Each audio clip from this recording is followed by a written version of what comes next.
Back home in Brisbane, our work at Nourish Street is simple. If someone's hungry, we feed them. If they're cold, we find them a blanket. And if they're struggling, we stop and listen. But after years of walking alongside people experiencing homelessness, I found myself asking a bigger question. Are the struggles we see in Australia the same on the other side of the world? Not that long ago, I was homeless myself. I know what it feels like to be overlooked, to feel invisible, and to wonder if anyone notices you're there. I left behind my family, my community, and the people we support every week and travelled to America. I wasn't looking to compare countries or to point fingers. I wanted to learn and to see whether the need for dignity, hope, and human connection was really any different. What I found surprised me. The cities were different, the systems were different, but the people were the same. People carrying trauma, people carrying loss, people searching for hope, people simply wanting to be seen.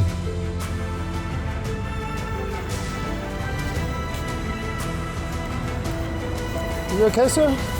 Over the next 3 weeks, I would walk through some of America's most confronting homelessness hotspots, hearing stories that challenged me, inspired me, and changed the way I see my own backyard. Because no matter where you are in the world, every person matters and everybody deserves dignity.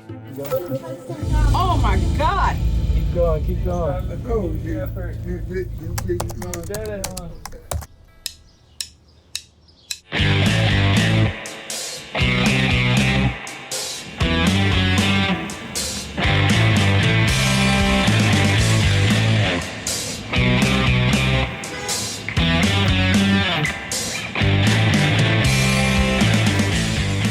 Good morning, everyone. This morning I'm with AP. She lives down here in Skid Row. Yes. How long have you been doing this?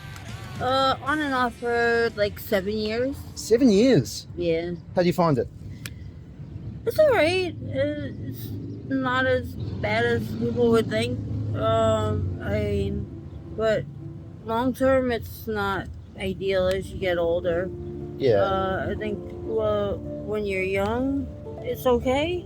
But like as you get older, you want more security, more stability. And how hard is it to get that security in around here? Like, is it hard to get housing?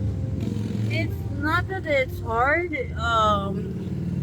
It's just that living on the streets, like a lot of our paperwork and important documents get stolen from us, or like the cops will come and they'll make us take down our tents, or they'll do like a street cleaning, and they'll do it like 5 minutes notice before they actually show up and clean. So we end up losing a lot of that important document. Right, and that makes it harder. That makes it harder. And how about shelters around here? Are they easy to get into?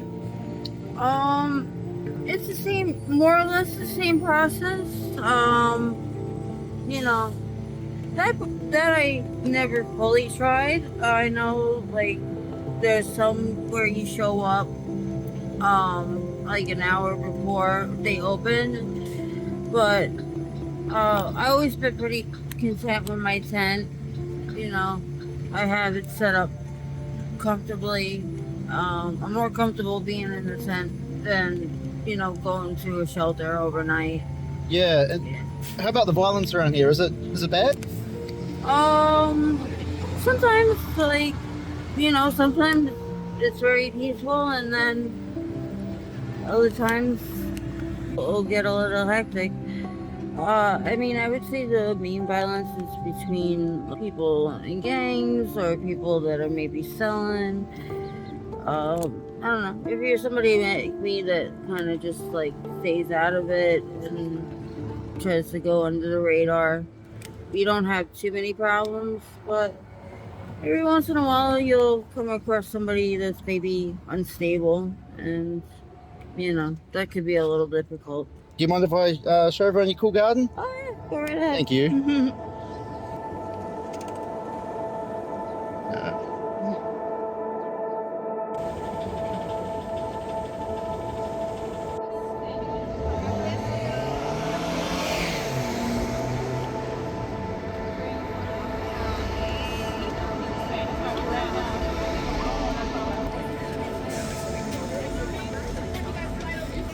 So right now we're here feeding the homeless. We're just spreading the love of Jesus over these people. You know, they're going through a lot of tough times, as you know, dealing with a lot of different things. So we just love on them. That's ultimately what we do. We just love on people because that's what God told us to do. Love Him and love people. I love that. So that's the heart of our ministry.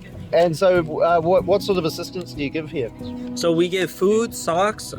We have resource lists right here. So we have partnerships with different organizations, like housing organizations, like LA Mission and things like that, which are around here to just help feed them, clothe them, and get them homes. Get them off the street, out of addiction, into discipleship programs, different things like that. So do you find the majority of the people here want to stay here or want to be homed? Actually, a lot of them want to be home. We're so quick to judge them and be like, oh, well, they did it to themselves. But honestly, a lot of these people, they were World War veterans. You know, they're veterans. They were raised in a horrible neighborhood. They fell into some things that weren't their fault. Honestly, it was against the original design of God, and they can't really help it, some of them, you know? Some of them, yeah, they choose it, but I'd say like 90% of the people that I've met, they don't, you know, and they want something better, they desire something better. Do you find that there is enough resources here to help people, or are you always lacking? I think at some level, there are a lot of resources here, but at the same level, we do need more. We are one of the most populated cities in the United States, behind New York, especially density-wise. We have more people in LA County than like half of the United States. So there's never enough help. You know, we give out anywhere between 200 to 300 packages a week or every month. I know there's other organizations, but there's probably thousands of people on this several blocks. So, you know, could always use more help. It's a lot of people, isn't it? Yeah, there's a lot of people. It's a lot different to Australia. Yeah. Awesome. Hey, thanks very much for your time. Yeah, of course. Thank you.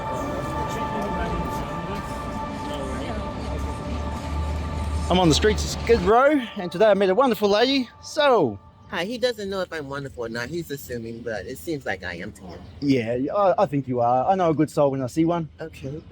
And so this is, did you put on there that this is your first time here in America? Yeah. And your first day here Yes. in America? Okay, so actually I'm here under the same reasons that Beau is here. I'm here to try and help make things better for the people that's living homeless. So now what we do under the TLC label, TLC for Trash Life Cycle right here, right now, which is under the Tough Love Collaborative TLC label. What we do here is we try and take what's purported to be trash in the area and recycle by cleaning, organizing, collecting it, painting it, repairing it, and then repackaging, make a market out of some of the items that are really, really nice and that other people would want. Homelessness does not affect just unhoused people. It affects the housed people as well. An example, house key arrangements where the parent goes to work and the child goes out to school. And then the kid come home by himself with the key.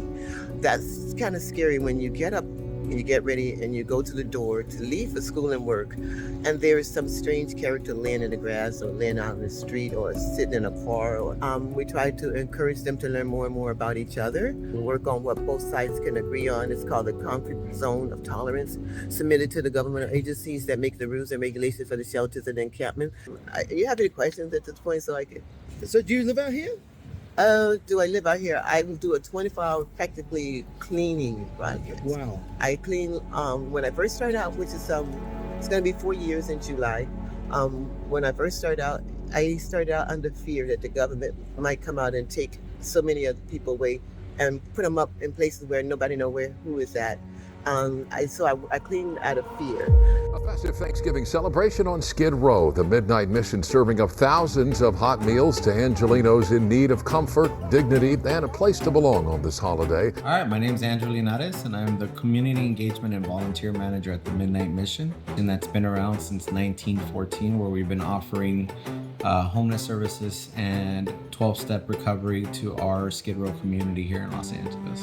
The Midnight Mission says many people leave with a sense of hope despite their circumstances. Awesome. What sort of work do you do here? So me specifically, my role is to be able to, have community engagements, bring the information of the Midnight Mission and what it is that we do here, inform our community when they don't know where else to go, and get them connected to the appropriate individuals that can help them with more resources. But also, most importantly, is being able to work with volunteers, anyone that just wants to come and give back and unite the community as best as possible. And we do that by many services here, which right now I have volunteers helping us serve lunch, one of the many services that we do each day. Other major events throughout the year, whether it's fundraising or community events. And but for the organization, I'm also an alumni of our recovery program here. Graduated in 2017 from here and established my place in the community after spending almost 2 years here at the Midnight Mission, after being on the streets for a period of time with drug and alcohol addiction as well. That's amazing. How many beds do you offer here? So in total, I believe we have just a little over or just under 300 beds. We have recovery beds for men and women. We have beds for our interim housing. And then we also have for men and women as well. And then we also have another facility off-site from here called the Home Light Family Living Program, where we house, I believe, 18 families. Wow. It's amazing. That's amazing. Are you full here every night? When it comes to all the other programs except the recovery, yes, we are full. We also open up our doors to our Skid Row population that's not necessarily ready to come into a facility like ours or don't have that trust with us yet. We open our gates so that they can at least find a spot in our courtyard. It's called our safe camping, and that's usually about 150 to 200 individuals who, for one night, they don't have to worry about the safety of their belongings and their well-being. They can get an actual good night's rest, and be supervised by our security so that they don't have to sleep with one eye open. That's amazing. I came through here last night actually, and it was almost like a battlefield out there. Mm-hmm. Craziness. Mm-hmm. Yeah. But it's one of the things where you never really think about it. If you look outside the sidewalk right now, you see individuals that are just sitting there, and quite frankly, anything goes when you're out on the sidewalk that way. But here, at least, we have 24-hour security that just keeps an eye on you and your surroundings. There's no ins and outs, so it allows people to just be able to feel safe. And can I ask how you're funded to do this? So we are privately funded for the most part. We do have some government contracts with the Los Angeles Homeless Service Authority, but we try to steer away from government funding just because we want to make sure that we are having complete control of the funds that we get and be able to disperse it to the programs and make sure that it goes to the community. No strings attached. We are able to do a lot with that money. We get the things that are needed, such as water, as you just saw somebody take a pallet of water right now, as well as being able to help people get their identification cards or anything like birth certificates. We help individuals pay for their testing to get their GED or high school diploma. We've helped people get guard cards, just anything that's going to help them move up in life. It's amazing. It's amazing. And do you do like an outreach from here, or does everyone just sort of come here? They know that this is a safe place. It's actually both. A lot of people, so my role, I get to travel to different parts of Los Angeles and talk about the Midnight Mission. I get to visit community partners resource fairs and find out what it is that they're offering, what they're doing, and build a collaboration. When it comes to our homeless community, I get to work with schools that will essentially become our outreach team and just, direct the individuals to come here to the Midnight Mission. But quite honestly, a lot of people know the Midnight Mission. They've either know someone that's gone through here or know someone that lives here, or they've come here before. And, somehow it's funny. I go anywhere and people already know what the Midnight Mission does for the most part, right? All the new services that we have here, they're just kind of like, oh, you guys do a little bit more now. And it's just like, yeah, we're always trying to add on. And that's the thing that I love about this organization. is that it adapts its services according to the current homeless crisis, because it's not always going to be the same. It's not always going to be one thing's worse than the other. Sometimes it's just going to be alternating, but all in all, we still try to meet people where they are and try to get them the services that they need to be able to be successful in life.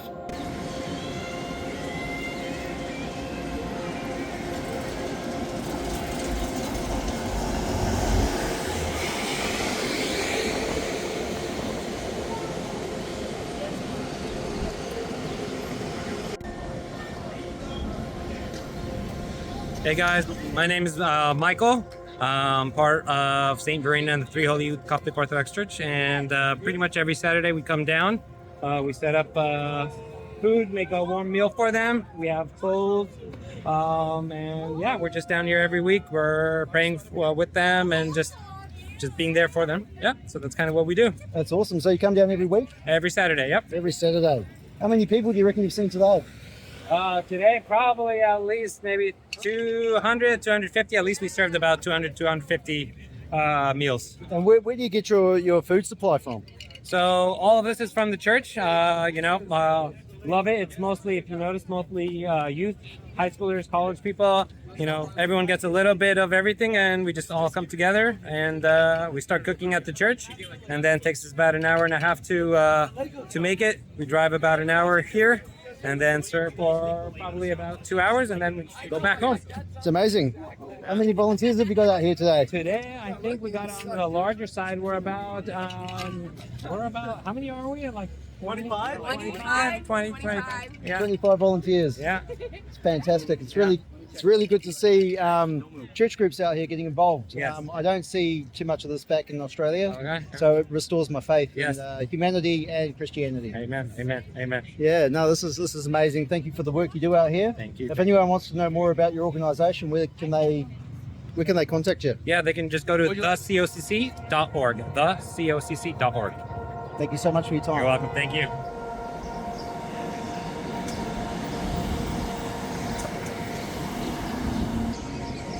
I'm with Moses. How are you, Moses?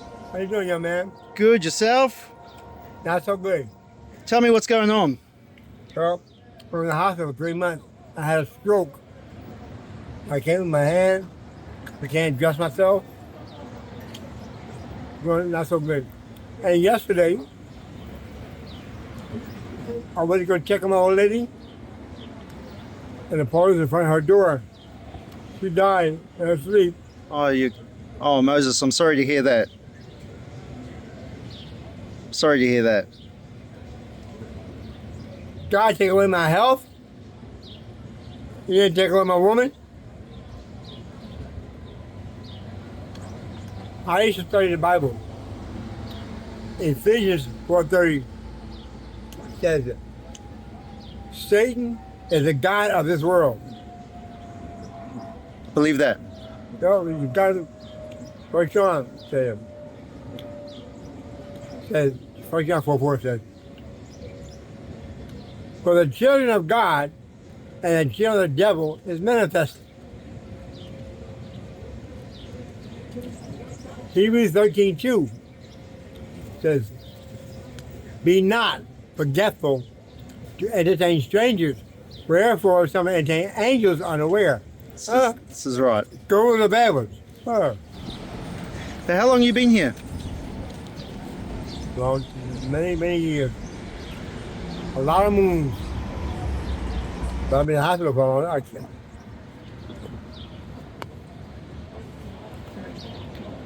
Oh, Moses. My leg is messed up. Took skin off my leg, right here. And this skin infected. And my life is all messed up.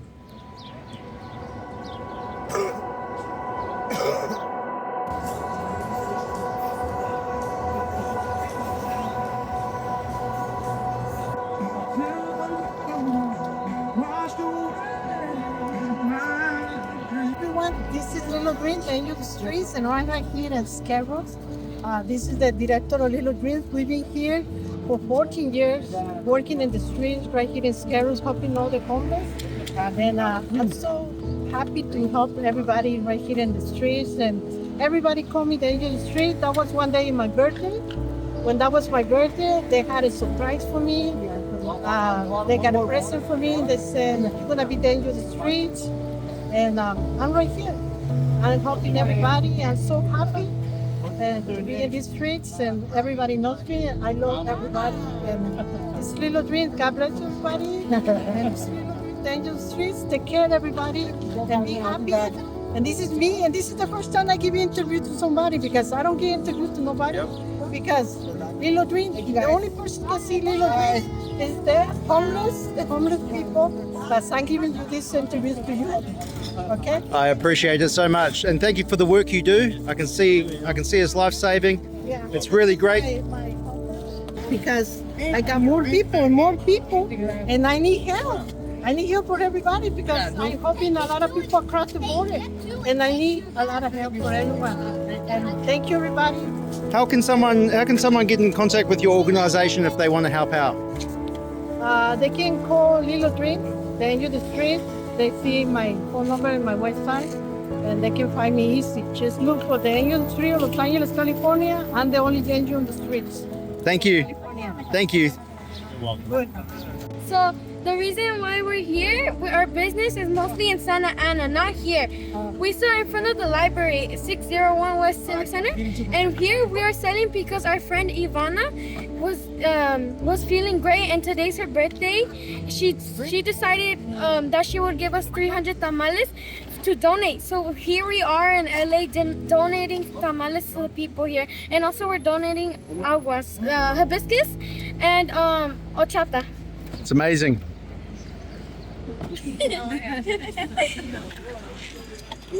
And it is good. It is good. Yeah? Okay.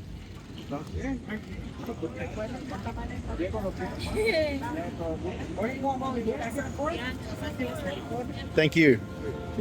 By this point of the trip, I'd stopped looking at America through the eyes of a visitor. The place fascinated me, the scale of everything, the endless freeways, the robotic cars driving themselves down the street, the cities that seemed to go on forever. Some days it felt like I was looking at the future. Then I'd turn a corner and be standing in the middle of a tent community talking to someone who had nowhere to call home. That contrast stayed with me. One of the richest countries in the world, I was seeing some of the most advanced technology imaginable, while at the same time meeting people who were struggling to make the most basic human needs.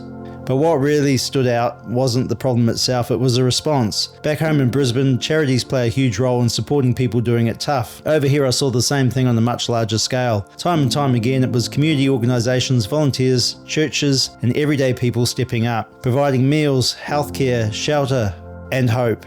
I met people who had dedicated their lives to helping others not because they had to, but because they believed every person mattered. And the more conversations I had, the more familiar it felt. The accents were different, the streets were different, the stories weren't. People spoke about family, loss, addiction, mental health, and about wanting another chance. It reminded me so much of the people we meet every week through Nourish Street. When you sit down and really talk to someone, the labels disappear pretty quickly.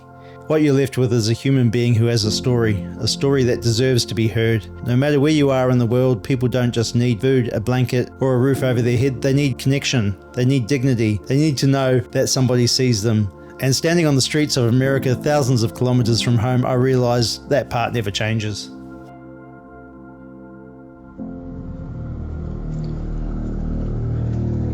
Hey everyone. It's my second night out on Skid Row. Got woken up, so I thought I'd go for a walk.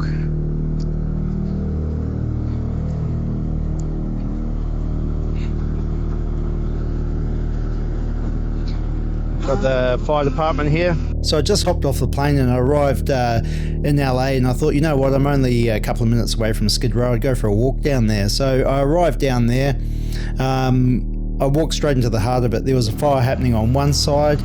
On the other side there was another fire. To the left hand side of me there were a couple of people having a fight, and to the right hand side there was a woman screaming. I stood sort of backed up against the wall, and I noticed straight across from me was a shop. that was open 24 hours. Now, the owner of the shop is obviously used to dealing with the clientele that walk in there. So I was just standing across there watching. I see a couple of blokes walk in, and a bit of yelling and screaming inside, and I realised that they were trying to rob the place. So the owner was obviously used to this sort of behaviour and had some mace in his hand and sprayed them in the face with mace. They came running out, and they were on the concrete rolling around while a woman was throwing buckets of water over them. The shop owner was coming out and abusing them. Then I saw this car come flying around the corner with no rear tyres, just sparks coming off the rims. I sort of backed up against the wall, and then I heard this pop, pop, pop, pop happening from over yonder, and I turned to one of the homeless guys next to me. I said, "Oh, it's a bit full on in here," and he goes, "Oh, it's like this every night." All right, well that was a walk through Skid Row for you. The hoodie definitely helped. Having this on definitely drew less attention to myself. Full on, as you saw, fires everywhere. Place is crazy. But yeah, do I feel unsafe walking around there? No. Like, pretty much if you keep to yourself, they keep to themselves. I just avoided, the same side of the road they were on. But yeah, I wouldn't say I felt frightened or anything walking around there. But absolutely crazy. I'm glad we don't have anything anywhere near remote to this in Australia.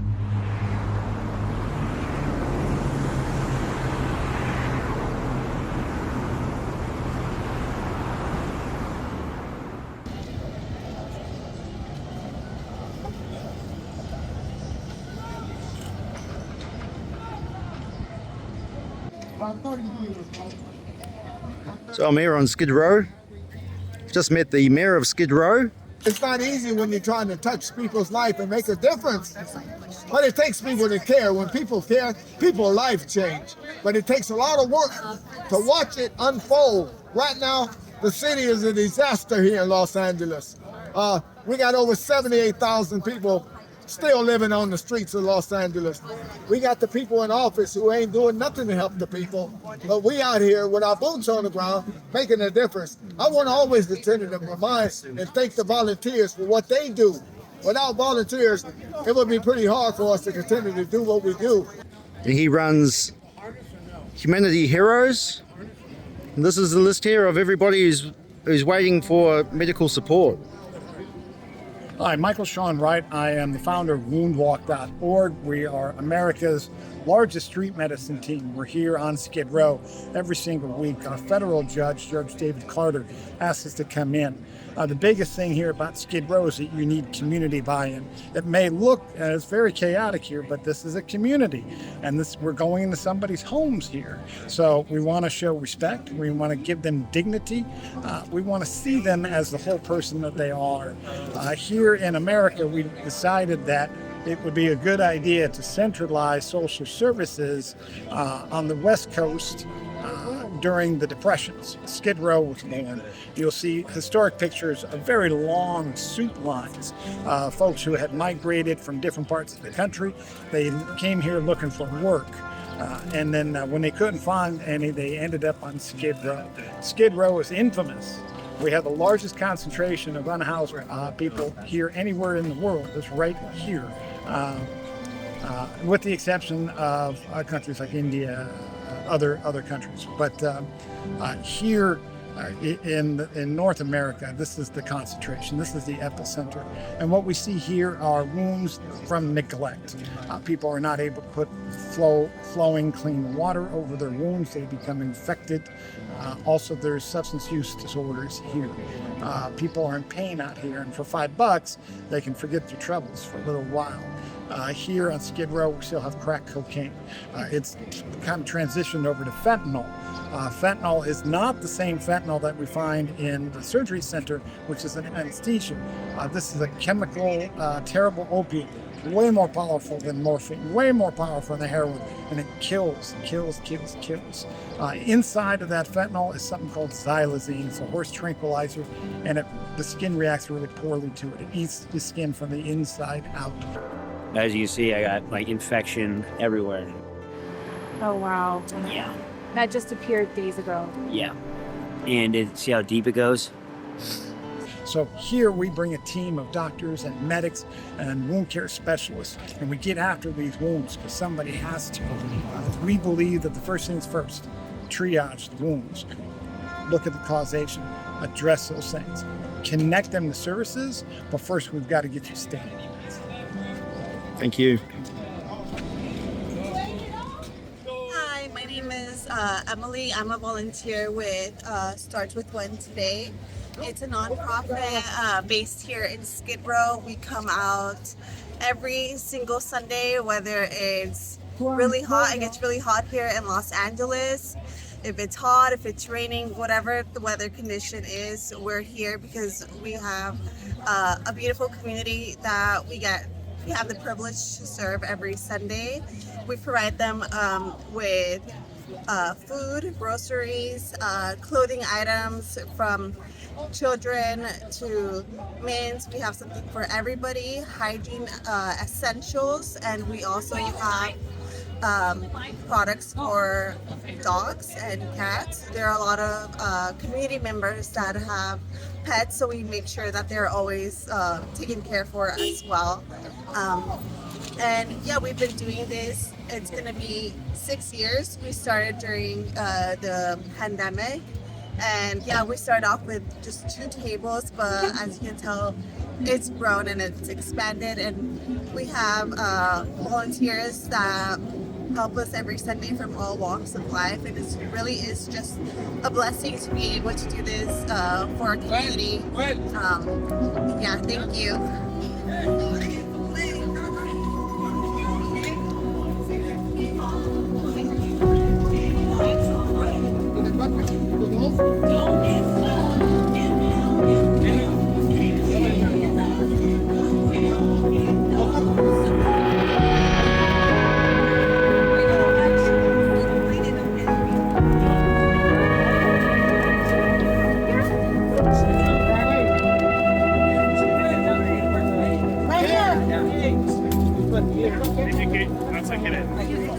Sorry. Yeah, I'm at Skid Row here on this beautiful Sunday. Come back to Skid Row to help the unhoused here in Los Angeles, Skid Row.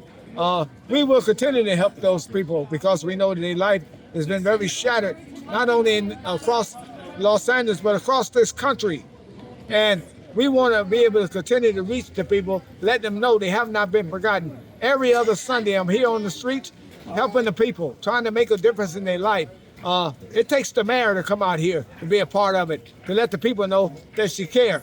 When you don't come out and show the people you care, then it's a problem. I want to thank my brother coming all the way from Australia here to make a difference, to show us that he cares.